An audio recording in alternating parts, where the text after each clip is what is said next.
રાજપીપળા નગરપાલિકામાં આવેલ ward number 5 આરબ ટેકરા અને બાવાગોળ ટેકરી વિસ્તાર આવેલ છે અને ત્યાં બાવાગોળ ટેકરી વિસ્તારમાં ખરાબ પાણી આવતા અને તેમાં જંતુ નીકળતા ત્યાંની સ્થાનિક મહિલાઓએ નગરપાલિકા ખાતે હલ્લાબોલ કર્યો હતો અને ત્યાં હાજર અધિકારીને આવેદનપત્ર પાઠવ્યું હતું અને ત્યારબાદ આવો સાંભળીએ કે ત્યાંની સ્થાનિક મહિલાઓ અને પૂર્વ કોર્પોરેટર પ્રજ્ઞેશ કુમાર રામી શું કહે છે।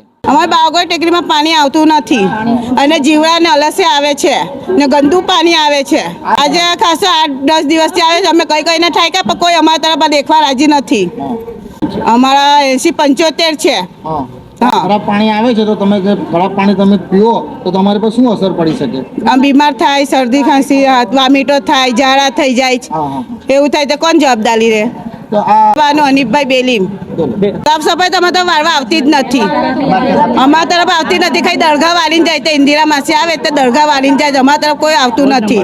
અમારા વોર્ડ નંબર 5 અમારા તરફ પાણીની આમ કચરું બી એટલું છે અને ગંદકી બી એટલી છે। રોડ પર પાણી વોટ લેવા આવતા રહે છે પણ પાણીને કોઈ જોવા આવતું નથી અમને।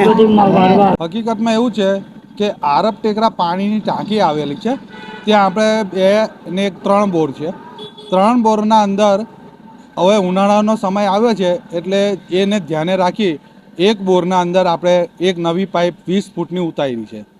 એ પાઇપ ઉતારવાના કારણે હાલમાં હમણાં રેતીવાળું ને ડોરું પાણી ફેંકે છે। આ ટેકનિકલ ઇસ્યુ છે ને ઓટોમેટિક સોલ્વ થાય।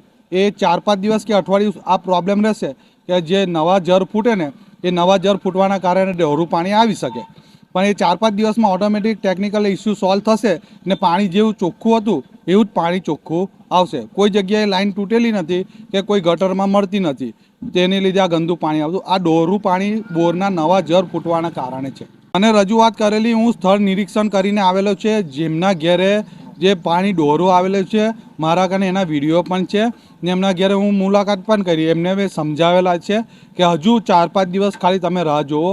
નવી પાઇપ નાખવાના કારણે જે ડોરું પાણી આવે છે આ ટેકનિકલ ઇસ્યુ ઓટોમેટિક સોલ્વ થાય, એ કુદરતી છે ને એની જાતે સોલ્વ થશે ને 4 દિવસ પછી તમારો ના સોલ્વ થાય તો પછી મને મળજો, તો એની આપણે કોઈ તપાસ કરાવશું।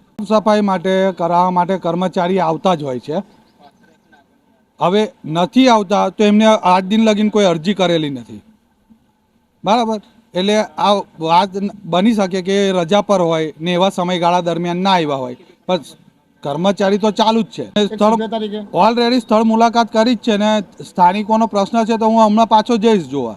પ્રજ્ઞેશ કુમાર રામી, નગરપાલિકા પૂર્વ સદસ્ય।